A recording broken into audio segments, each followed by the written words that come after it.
Hello, ഇന്നൊരു special recipe ആട്ടോ പറയാൻ പോകുന്നത്. ഇത് ഞാൻ രാത്രി ഡിന്നറിന് പകരമായിട്ട് കഴിച്ചതാണ്.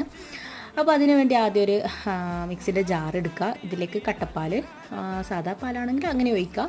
അതിലേക്ക് റോബസ്റ്റ പഴമാണ് ഞാനിപ്പോൾ ചൂസ് ചെയ്ത്. എൻ്റെ കയ്യിൽ റോബസ്റ്റ പഴം ഉണ്ടായത്. അപ്പോൾ നിങ്ങൾക്ക് സാധാ കുഞ്ഞിപ്പഴം എടുക്കുന്നുണ്ട് അങ്ങനെ എടുക്കുക. ഇതിലേക്ക് ഷുഗറിന് പകരമായിട്ട് ഞാൻ ഹണിയാണ് ചേർത്ത് കൊടുത്തത്. അപ്പോൾ ഒരു ഗ്ലാസ് എടുക്കുക. അതിലേക്ക് അവിൽ, ഞാൻ വറുത്ത അവിലാണ് ഇട്ട് കൊടുക്കുന്നത്. അതിലേക്ക് നമ്മൾ അടിച്ച് വെച്ച ഷേക്ക് ഒഴിച്ച് കൊടുക്കുക. പിന്നെ നട്ട്സ്, അത് നിങ്ങൾക്ക് ഇഷ്ടമുള്ള നട്ട്സ് ആഡ് ആക്കി കൊടുക്കുക. ഇല്ലെങ്കിൽ കുഴപ്പമൊന്നുമില്ല, ഓപ്ഷനിലാണ്. പിന്നെ കുറച്ചുകൂടെ അവിലും കൂടി ചേർത്ത്, പിന്നെ അതിലേക്ക് റോബസ്റ്റ ഷേക്ക് അതും ഒഴിച്ച് കൊടുക്കുക. പിന്നെ കൈ കിട്ടുന്ന നട്ട്സൊക്കെ അതിലേക്ക് വാരി ഇട്ട് കൊടുക്കുക. പിന്നെ കുറച്ചുകൂടെ അവിലിട്ട് കൊടുക്കുക. പിന്നെ ഒരു മധുരത്തിന് ഹണിയും കൂടി ചേർത്ത് കൊടുക്കുക. എപ്പോഴും ഡിന്നർ ഹെവിയായി കഴിക്കുന്നവർക്ക് ഒരു ദിവസമൊക്കെ മാറ്റിപ്പിടിച്ച് ഇതുപോലെയൊക്കെ റെഡിയാക്കി നോക്കി നോക്കാം. അപ്പോൾ ഈ ഒരു റെസിപ്പിയിൽ ഞാൻ ഷുഗറൊന്നും ആഡ് ആക്കിയിട്ടില്ല. നിങ്ങൾക്ക് വേണമെങ്കിൽ ഷുഗറും അതുപോലെ തന്നെ കട്ട് ഫ്രൂട്ട്സും ഒക്കെ ചേർത്ത് കൊടുക്കാം.